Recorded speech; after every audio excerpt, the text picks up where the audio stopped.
Day 4। আজ আমাদের যাওয়ার কথা ছিল গুলমার্গে। গুলমার্গে ভারতের সবথেকে উঁচু গন্ডোলা রাইড মানে রোপওয়ে রাইড।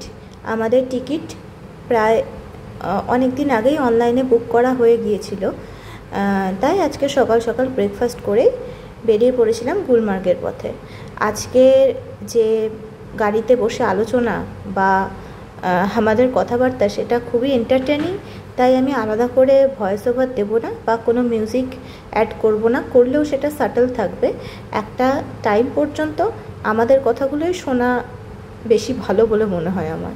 যাই হোক, এই যে আমরা গুলমার্গে পৌঁছে গেছি। সোনমার্গের থেকে গুলমার্গ সম্পূর্ণ আলাদা। এখানে প্রচুর গাছপালা, অন্যরকম সৌন্দর্য। দুটোই সুন্দর, কিন্তু দুটো দুরকম সৌন্দর্য আর কি।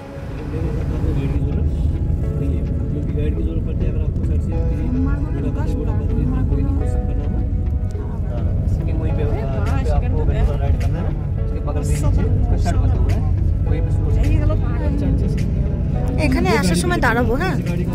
আজকে তো কোথাও যাওয়ার নেই।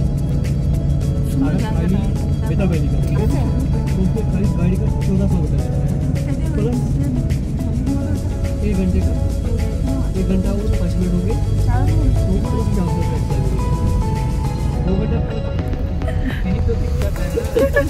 ये बोल रहा था यहाँ पे लेके जाओ, मैंने बोला वहाँ कहाँ लेके जाओ, उनका ये है।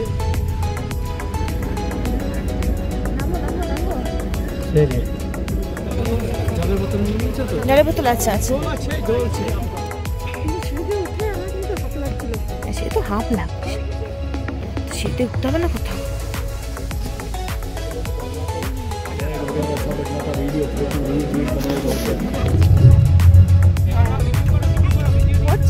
করছি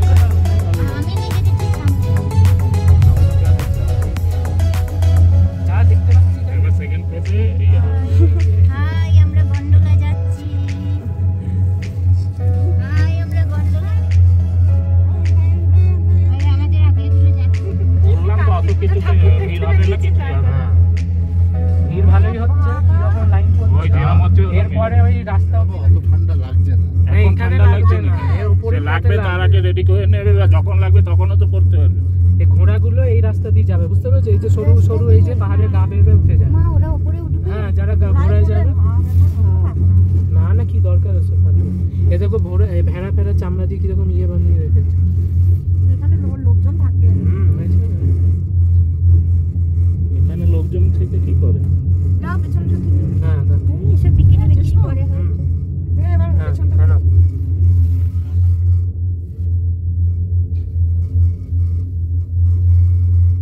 কতক্ষণ লাগবে আসতে? 1.5 ঘন্টা। ওই যে বরফ দেখা যাচ্ছে, 1 ঘন্টা না 9 মিনিট না ফিরে আসতে। এই যে শোনো, এবার নিচের দিকে একটু হলে দরজাটা খুলবে নাকি আসলে?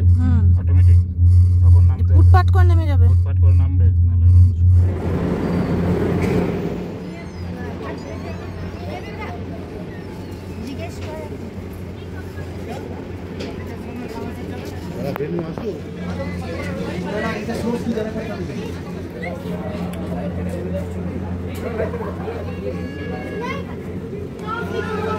হাই করো। ঢাকা এখন কপালে ঠান্ডা হাত।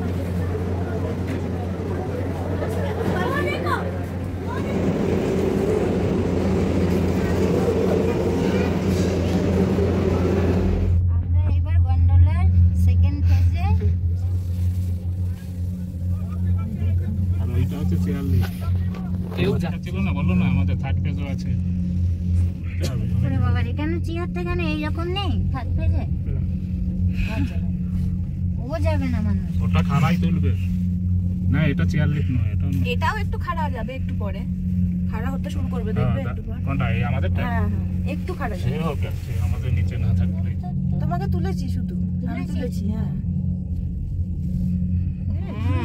পুরো রোদ হয়েছে, বড় পাওয়া যাবে না। নো বরফ 1 মাস পরে না আসে পাওয়া যেত, যদি মেঘ ইয়ে থাকতো তারপরে কালকে ফালকেই হবে। এটা পরিষ্কার বরফে দেখতে খুব মজা লাগে আমার এরকম হলে। এটা 16 দেখতেও পাচ্ছি না, সেটা বলতে পারো। তবে এগুলো কালকে টালকেই পড়েছে, আজকে রাত্রি অল্প রাতে অল্প পড়ছে আবার বেশি। আর ড্রাইভার কেন তো ইয়েতে দেখতে আগেই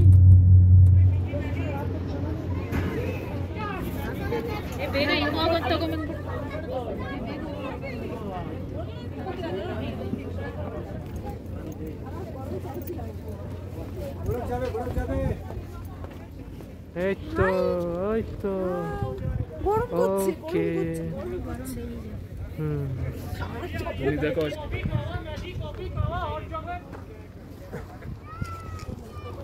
দেখো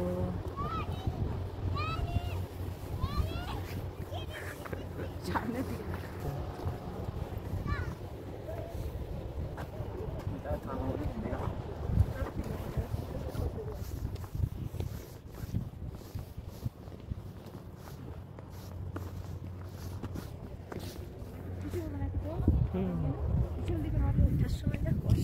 না না এমন কিছু এমনি প্লেন ही है।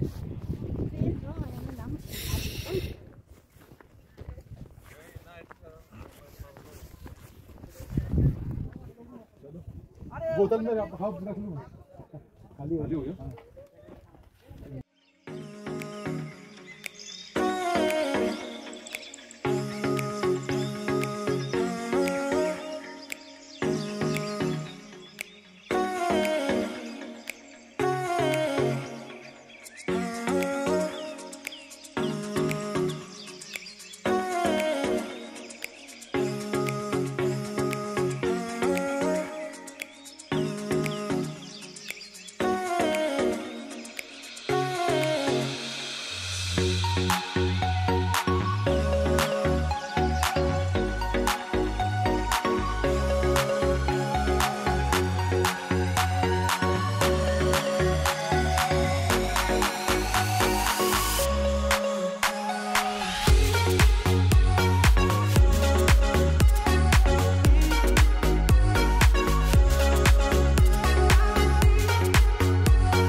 ফেজ 2 পর্যন্ত আমরা গিয়েছিলাম। ফেজ 3 হলে তখন সেটা চেয়ার কারে যেতে হবে, যার জন্য আমরা আর যাইনি, কেউই যায় না ওখানে। আর ফেজ 2তে আমরা আগে গিয়েছিলাম, যেহেতু প্রচুর লাইন পড়ে যায়। আমরা যখন ফিরছি ওই যে দেখা যাচ্ছে যে ফেজ 2 এর জন্য লাইনটা কত বড় হয়ে গেছে। আমরা আগে ফেজ 2 ঘুরে এসে তারপর ফেজ 1-এ একটুখানি টাইম স্পেন্ড করেছিলাম। এমনিতে অ্যাকচুয়াল বরফ বা কোনো মানে কি বলবো আর কি, যে জন্য লোকজন গন্ডোলা রাইডে যায় বা গুলমার্গে যায় তার কোনো কিছুই আমরা করতে পারিনি, কারণ কপাল করে এমন দিনে গেছিলাম যে 3-4টে শুধু সাদা সাদা সুতোর মতো বরফ জুটেছে কপালে। যাই হোক, ফেরার পথে একটা বাজে এক্সপিরিয়েন্সও হয়েছে, যেটা আমি আর বলে এই মুহূর্তে মেজাজটা খারাপ করতে চাই না। তবে আমার মুখ দেখে বোঝা যাচ্ছে যে সেইখানে দাঁড়িয়ে আমার মোটেই মেজাজ ভালো ছিল না। রাস্তায় এইখানে দাঁড়িয়েছিলাম, জায়গাটা ভালো ছিল ছবি টবি তোলার জন্য, তবে সেরকম মুড ছিল না বলে এক্স্যাক্টলি সেরকমভাবে ইউটিলাইজ করতে পারিনি। সেখান থেকে আমরা চলে এসেছিলাম আপেলের বাগানে, কি বলে অ্যাপেল গার্ডেনে। তো এইখানে এসে একটুখানি ভালো লেগেছিল, প্রচুর আপেল সারা গাছে, মানে ফুলের মতো আপেল ফলে আছে আর কি, থোকা থোকা। এমনকি বাপি পর্যন্ত হাসছে, ভাবা যায় আপেল গাছ দেখে। যাই হোক, আপেল বাগানে গিয়ে আপেলের জুস খেয়েছিলাম, খুব ভালো লেগেছিলো পরপর 2 দিন। আজকেরটা আমাদের প্ল্যান ছিল না, জাস্ট বাই চান্স হয়ে গেছে। এরপরে আরেক দিনও আমরা এরকম আপেল বাগানে গিয়েছিলাম। যাই হোক, এই যে আপেলের জুস খেয়ে তারপরে কাছেই একটা রেস্টুরেন্ট বা হোটেল কিছু একটা ছিল, সেখানে গিয়ে খাবার দাবার সেরে আমরা বিকেলের আগেই মোটামুটি বাড়িতে ঢুকে রেডি হয়ে নিয়েছিলাম, কারণ নেক্সট দিন আমাদের ছিল পেহেলগাঁও যাওয়ার কথা। পেহেলগাঁওতে আমরা 1 রাত থাকবো। মোটামুটি শ্রীনগরের পাত্তারি এখানেই শেষ। টাটা।